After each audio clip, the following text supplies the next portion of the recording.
It's not about that. It's about people rubbing elbows and getting the Italians back together again. You know, breaking bread at the table. You know, that's what we got to do. Everybody's got to stop trying to make a nickel and a fucking dime.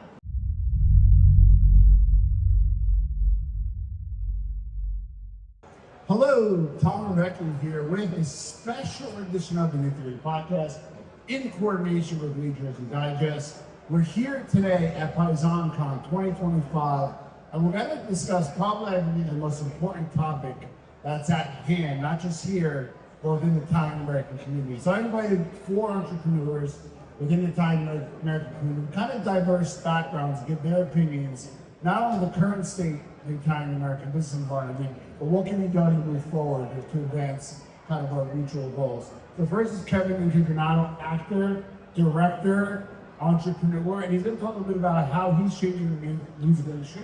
Kevin, welcome. Thank you, Tom. I appreciate it. Movie industry, not music. That's all right. I sing too. Yeah, right. We got a Vinnie Lisi of Espresso Mio, which started out in Brooklyn, now resides in New Jersey. He heads up with a second-generation business, kind of give a different perspective, and welcome. Thank you, happy to be here. Anthony Cardinale, aside from wearing the Sopranos hat, wears a few different hats, has the bar on Long Bridge, right? Yeah, say it. Say it well. I don't know if there's a difference, just kidding. And then on top of it has CG Pizza that does the pizza by your beautiful Meltdown Pizza, as well as an international DJ. Anthony, welcome. Thank you, man. Thanks for having me. And the host extraordinaire, Billy Pompeo, who's hosting the event, but also has a Annabella's Mozzarella Factory, restaurant. It's more of a deli and restaurant, but we do produce quite a lot of things there. But in fact, in a good sense, right? So we're going to jump right in. So we're going to start with Kevin. Kevin, and he was on my podcast before, Kevin Cardinale. And what makes you a little different is you started out working with your father in construction. You were kind of respectfully supposed to be the construction guy. You had an itch, for acting. I want you to kind of walk us through quickly that journey. And then how did you morph into an actor to an entrepreneur? In order for me to take that journey fully, I had to leave my father's business, the family business. It was not an easy moment in my life. So I went to Los Angeles, New Jersey, and I said, by hook or crook, I'm going to figure this business out. And I started working steadily as an actor, and I felt that there was just so much downtime, and I had more to offer from the skill set of running a construction business that I started learning how to make movies at the same time.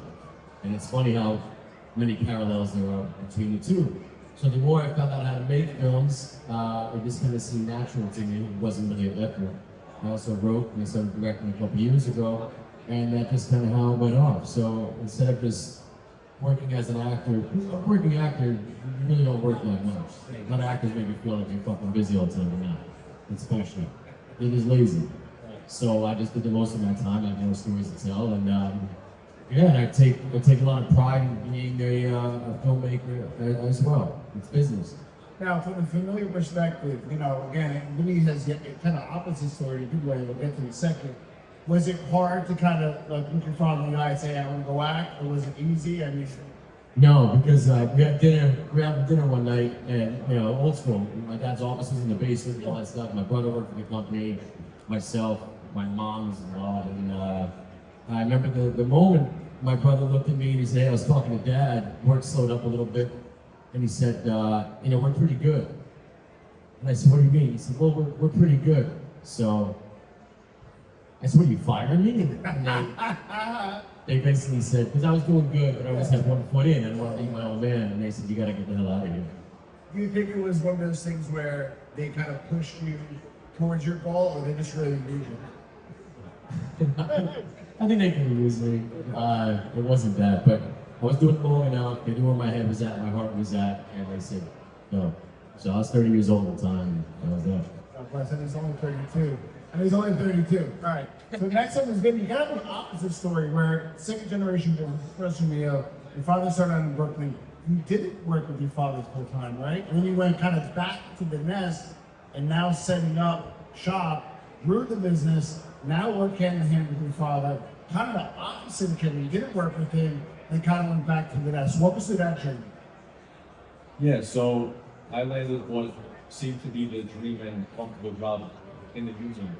So I was downtime. There was, when you're laid off, I started doing side jobs with my dad for service, and it was great because I was making more money laying off than when I was working. I was always looking. So yeah, my brother, he was always involved with the business, and we got involved with Dunkin' Donuts servicing the equipment. So just very organically, I was making connections with the franchisees, the managers, the people, and just saw that there was this huge void in the service and support for these machines, and I saw a huge opportunity. So 6 months from becoming a journeyman, which was technically me being, a made man, and I was waiting for this for like 10 years. I had a tough conversation with my wife, like, hey, listen, if we go all in, I don't want to be safe and wait 6 months and then back off. In 6 months, you could gain a lot of experience, and we could really get a head start. So I pulled the trigger, and 6 months before journeyman, I decided to go full time with my dad. I didn't want to have a plan B because I felt like I was going to set myself up for failure. And once again, I truly knew that 6 months was a lot of experience full time. So we went ahead and did that, and it's the rest is history. And he told me one day, and Carlos here, he's his father and started the company. And one day, Vinnie and I were talking probably with cigars, and we were talking, and he said, it's so cool working with my dad. You know what I mean? And like, as Italian Americans, my father wasn't perfect, but I still love him, and it's like one of those things that he's like my father. So Anthony, you took a little bit of a different path. You're now an entrepreneur, I've always been an entrepreneur. You have some businesses, you kind of started in the DJ space, but where you differ, you were winning. Like a lot of times you do it, you don't do shit, you don't make money. You actually were making money and had to kind of get away from that and go into entrepreneurship. Walk us through that journey. Yeah, I mean, started our DJ company with my partner Joe when I was like 12. My dad had a wedding band, so I grew up in that industry. And then it was really the pandemic that changed a lot of things. I stopped touring as a DJ. Shit hit the fan. You didn't know what was coming. And I remember getting off a plane from Madrid, and Miami Music Week was the following week, and I remember saying, like, COVID's real, you know what I mean? Like, everything got canceled within a week, all my shows, and there was no relief, you know what I mean? I couldn't show an SBA officer my contracts or anything like that. So, the only other thing I knew how to do was make pizza. And that was a hobby for 10 years. Grew up making pizza for fun. And it was an annual birthday party that I would make pizza for all my friends and family. And that year, I decided to make it a mock restaurant. We made a full menu, we cooked everything. My partner Joe had no idea how to make food, and he stood next to me and he learned. And that moment on, my wife's best friend asked me if I would do her sister's bridal shower on the driveway. We took our DJ company's van, we did everything in the van, real old school, just not giving a fuck about anything, just making it work. And sure enough, after that one event, the rest was history. The following year, we were doing 5, 6 events a weekend. Now we're carrying 20 events, and now that led us to our restaurant. So yeah, it's and I still tour and everything, and it's not much sleep involved, but it's the grind, and I love every aspect of what we do, and it's a dream. So I just keep it going. God bless you. Billy, maybe we're going to start off a little too. No. I was hoping you were going to sing. Well, so Billy, you have a successful restaurant in New Jersey in a very competitive market. You obviously do some side stuff here like PaisonCon. But how did you start out your entrepreneurial journey? Just like all these guys, my father was in the fish business. So at 7 years old, I was slinging fish all over the place. Like most kids were out playing baseball, I was cleaning about 10,000 pounds of galamad every weekend. No joke. Or debating shrimp, shucking scungio, no joke. And my uncle had a factory, mussels and scungio, so forget it. I mean, that was it. So that was where the entrepreneur started. I mean, like, being with my father and my uncle, there was no turning back. So I didn't really do that good in school. I went through a lot of things. I knew that I was going to do one or two things, though. I knew it was either going to be singing or it was going to be food. And I did a lot of other things in between. Actually, right out of high school, I opened a printing company. So I did graphics, like when the graphics business was starting to transition from traditional film to digital. which was a great time. And believe it or not, I should have had a consulting business at the time because everybody would call me because these old school guys didn't know how to do the digital stuff. I did, and I also know how to do, regular stripping. So anyway, fast forward, I did a couple other things. I got involved in real estate, and my grandmother told me at a really young age, "You're going to be a chef," right? In the back of my head, I kind of knew it, but I didn't really hear it. And then in 2003, my cousin was in Rutherford. We were living there, and we got really drunk in his backyard. He goes, "You know what this area needs?" And I just looked at him from this area, from down here, a good Italian deli. He goes, "Exactly." And I don't know how we remembered, but the next day, we actually started looking for a spot. I hung over and everything. I'm not even joking. We were banged up. And we found a spot, and we were gonna open up there, and that fell apart. And then one day I'm driving to the gym, and it hit me, this spot on Hackensack Street, and then the rest was history. I needed an apartment at the time. I had an apartment upstairs, which lent itself to some crazy nights. The cops would come by at 3 in the morning. I'd be downstairs whacking up penne vodka at 3 in the morning for it was this view there, man. And then 8 years ago, they sold my property. I wanted so bad to maintain it, but the guy just didn't want to sell me the property. So we moved to where we are now, and it's a huge location. We went from 1,200 square feet to almost 6,000. So we built the old deli inside the new one. So if you come there, the bar is actually a replica of the old restaurant, the old deli. So, and that's it. That's you know what? What he's saying? To build an apartment. He's always got a fucking guy. He knows you too well. Fucking guy. This guy. Let me tell you something. I want to say something. There's a lot of guys slinging pizza out there these days, right? These guys are legit, man. I mean, they are legit. Thank you, bro. That double fermented dough, forget it. You know what? I tried to do this cutlet for the first time today, and the guy said it was a fucking compliment. Wait, you guys in the room? All right. So let's get to the next subject, and I kind of want to get into it, so we don't have a ton of time, but I want to get to the important stuff. Whether we like it or not, within the Italian American community, we're not always the most cool. I will admit, I think I'm a physically allergic to retail. I refuse to pay retail price for anything, but as I get older, I realize when I buy from you that I have to pay retail. For example, this is a typical Italian move. We want a discount, right? And then we don't get the discount, we don't buy from you. Or when they see that here's a nice deli, and say, "Hey, these Gemstone private school, I know she's not," we kind of like pull back a little bit. "Oh man, that's really bad," as I buy from somebody else. I feel like we don't support each other enough. So let me start off with A. Do you feel we support each other enough? And if not, B, why? I'll leave it open to whoever wants to. Does this have something to do about when you came to eat every other night? I didn't need to give you the bill. My waitress is full. No, honestly, I'm going to tell you. I know where you're coming from, but I'm going to say in the last couple of years, It's getting better. the Italian community has, first of all, me and this guy, we do a lot of stuff together. And we met only one time and we fell in love with each other, And, anytime, there's a potential for us to do business, and it always will. And actually, I can't even believe, that you brought him to the table. It was great.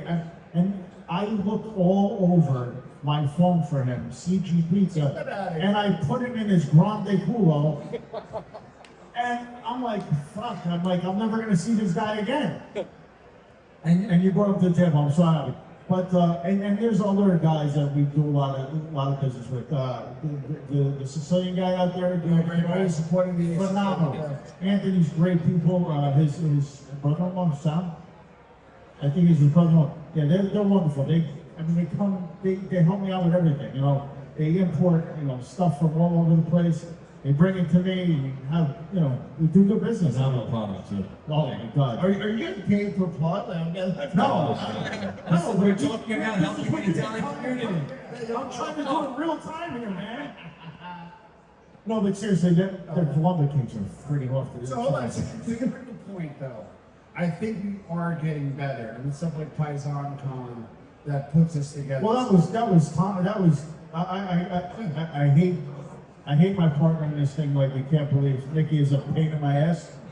But his vision here, and I really want everybody to know this, because funny you should say, everybody that comes in, they're always thinking we're trying to make money here, and I can guarantee you that's not the object.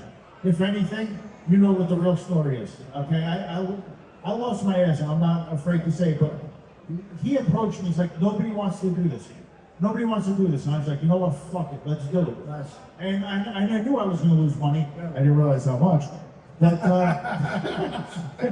but it doesn't matter, because you know what? I just was with Mike Starr, right? And he said to me, he goes, Billy, you have no idea the relationships that were repaired here at this convention.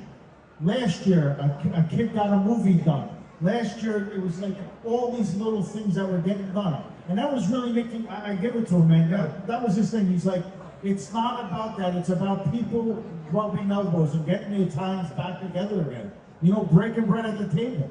You know, and that's what we got to do. Everybody's got to stop trying to make a nickel and a fucking dime. Yeah. You know, it's not about that. You know what? I was just outside making pizza with his family. Fuck, I don't care about my stand. Where's my stand in the basement?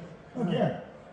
That was very humbling of you, by the way. I went down there and I was like, wow, I put myself in the basement. That speaks volumes as someone who produced the event and could easily give himself the biggest stand in the whole place, but he obviously shows that he wanted to spread light on everyone else that supported PaisonCon.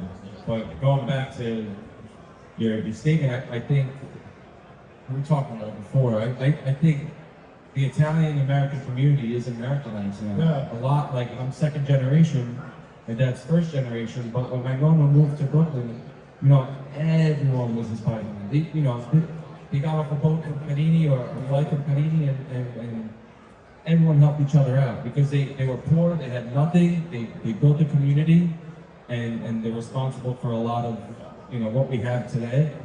And I think because we're so Americanized, we forget where you come from sometimes, and I think it's a lost value. But now I start to see it come back, you know. And growing up, all my friends were Italian. We all ate the same. We all grew up from the same families, but you know that got lost because I feel like there's not enough community-based events anymore, like stuff like this. Yeah. You know, when's the last time you went to a church event? You know what I mean? Like I couldn't tell you. You know, Tony Manja, baby. Yeah. Tony Manja. Give it up for that. Tony, he's the real deal. Yeah. That's awesome. The North Apostle, what they do down at Mount Carmel Church, I mean, I'm getting goosebumps. They're really bringing it back. But you know what? You know whose fault this all is? I'm going to tell you. Yeah. Why the Italian-American culture fell apart so quickly. It's the people who came over because they were so dead set on becoming Americanized and fitting in, you know, and being. But what's really nice about it, though, on the flip side, the Italian culture is one thing. The Italian-American culture is completely different, and they come over and make fun of us. I'm like, Especially go this back to area. Italy. You know, because our culture is really cool. I think it's sharp as shit. You know what I'm saying? We got guys like Larry Rowland in the house. Larry, how you doing, Larry? Anyway, you know, so back to what I'm saying is, you know, we were kind of like they were doing the right thing because they wanted us to become American, and at the same time, they kind of hurt us a little bit. But I think and that's what Nicky's all about. You know, I hate when people kind of think it's like this isn't a Goomba con. Yeah. It's PaisonCon. It's a love connection.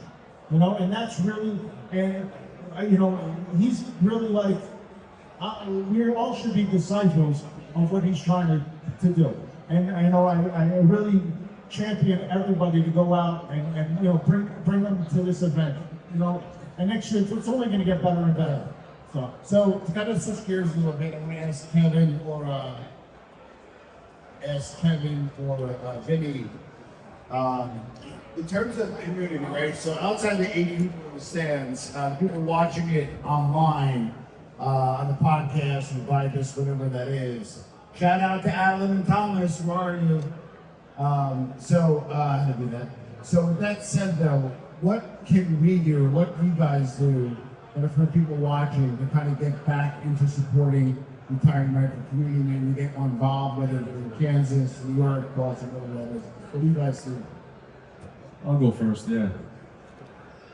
And just a good segue from the previous question as well, because the light bulb kind of went off, was I think my father was, he was part of that generation that came over. I think the first word that came to mind was pressure.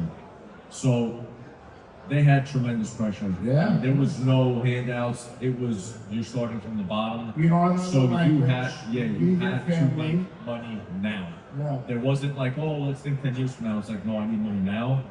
And watching my dad, he raised all of us. So there was no taking off. He was working. And that's part of the reason why I wanted nothing to do with his business growing up was when I saw how hard he was working, I'm like, I don't want any part of that. I second that. Right? It was insane what he had to do. He did it with a smile on his face, but it was grueling. So I think part of the reason why I guess that community, I guess you felt wasn't there was just because of the pressure more than anything. Meaning every dollar did count, whether you were making it or you could save it. So that's the difference. Now, I would like to say, first generation, even second, I think we're a little more privileged in the sense of we have foundation. It's not as grueling times as it was before. So now we have the privilege to think generational. How do we build this relationship so that it lasts generations? Thanks to them, yeah. Right? When they started. Yeah, so we're thinking of 10, 20 years from now. I think we're talking about it as well as we understand the value in relationships rather than the dollar. So we don't put like a tangible dollar, or we don't view these relationships as transactional anymore. We see it as saying, listen, how can I help you now? And if it reciprocates in the future, great. If not, totally fine. We're very selfless, I think, in the sense of we truly want the best for one another now, and we are thinking ahead. So that's a nice segue. The next question, what was the next question? No. So we kind of give a little bit of background. Maybe that's Kevin. Because Kevin, out of all of us, kind of moved out of this area in Hollywood, and a lot of times that way. What did you do, let's say in the Mountain area, to try to find and maybe acclimate to the entire American community? What advice do you have for people watching? Don't move to LA.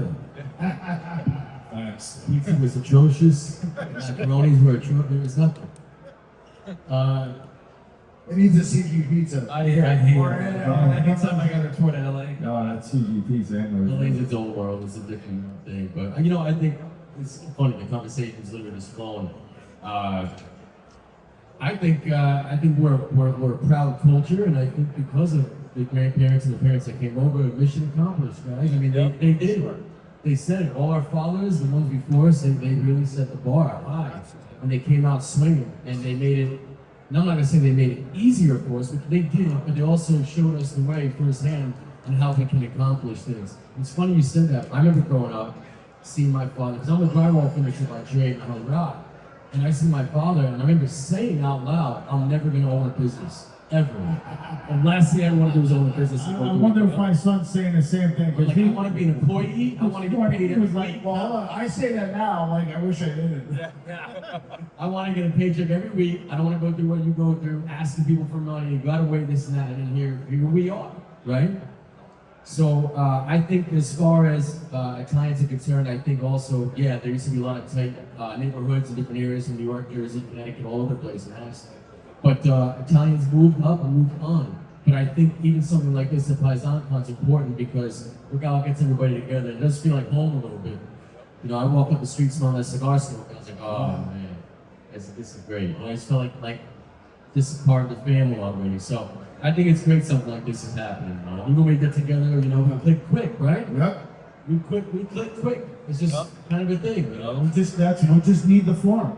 And listen, you're 100% right. Our grandparents, parents, they did what they did, but now it's our turn to make sure that it continues on and make it generational, like we said. So, and that's what PaisonCon is about. I hope everybody gets the message, and I'm glad that you guys are on board. We're going to conclude. We're going to have Billy come this way.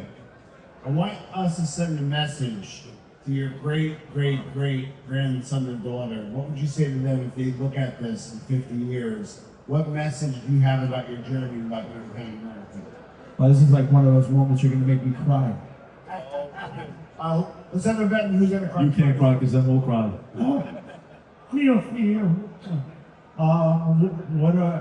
Just listen. Stay true to, your religion. Stay true to yourself, and stay true to the Italian American culture. Listen, I'm third generation. My son is fourth, but he's full-blooded, 100%. Like, so, my blood surviving that over 100 years in this country, to me, is a big thing. Him as well. He's 100% Sicilian. Oh, scrub. He's got a biggie, right? Pedigree? Nice. Well, I'm a I mix. trust him a little less because of that, but still, Take it easy. No, you should trust him more. Next. Yep.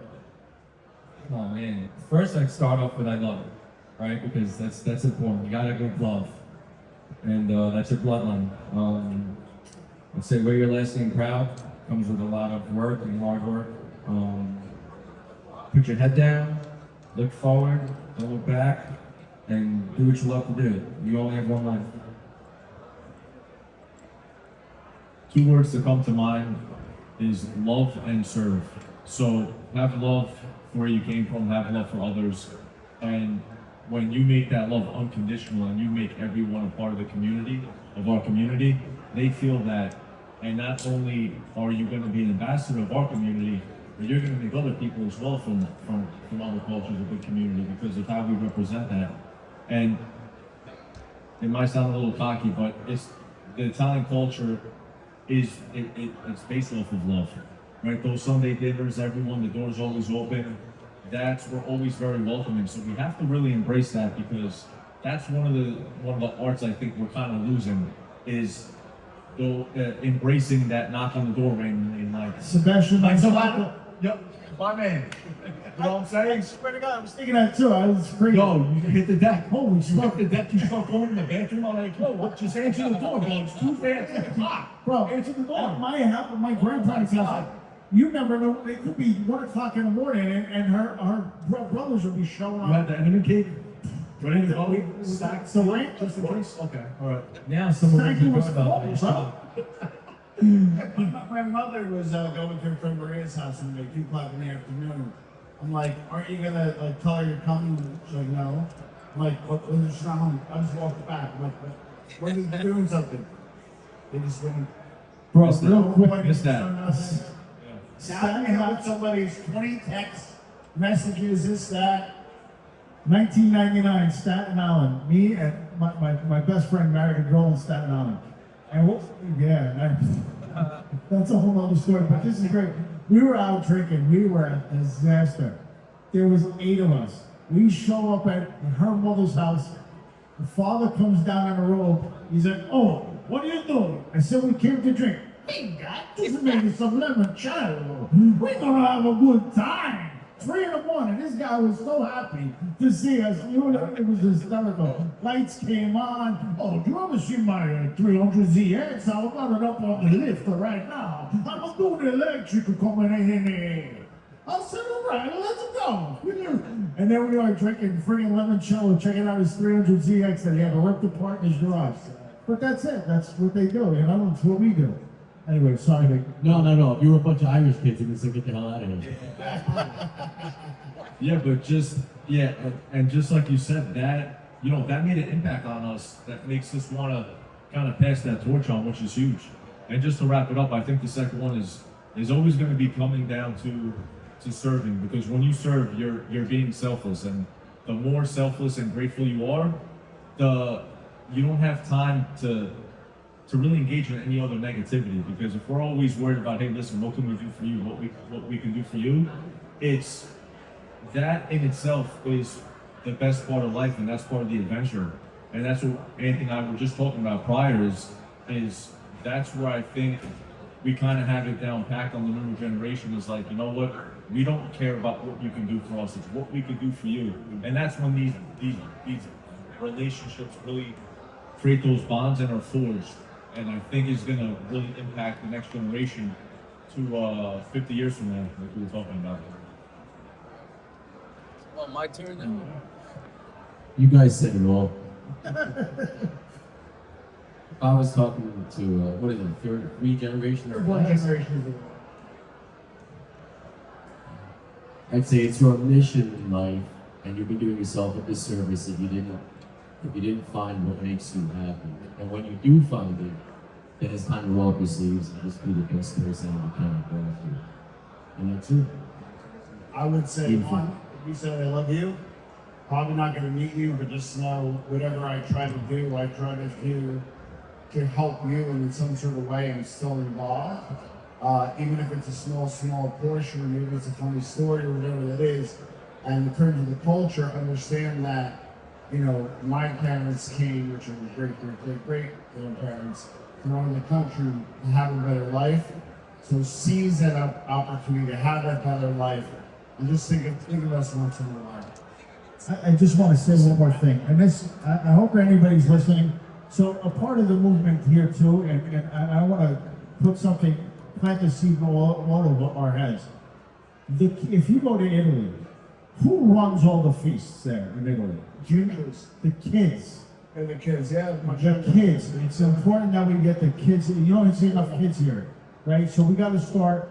Like what I really want to see for PaisonCon, okay, is I want to see a committee put together, and I want kids to start helping running PaisonCon, because your daughter gets to meet my son. Yeah. And that's how we roll. That's how the bloodline I continues. want to get PaisonCon Roma version. Let's go. What's that? PaisonCon Rome. Well, what, in Rome? Let's do it. All right. I was thinking more like Chicago. Chicago, Boston, you know, Pittsburgh, you know, those places where there's enclaves still. You know, save those enclaves. Philly would be a good one. Oh, Philly. Oh, for sure. Especially the North End. Yeah, absolutely. So there's guys, there's pockets of, like, I think Jersey's got the biggest pocket, but there's still little guys out there that are praying for us to come. Here we come, boys! Let's go. Thank you very much, and appreciate you guys for watching. The fine people in the stands, we really appreciate it. Thanks, Tom.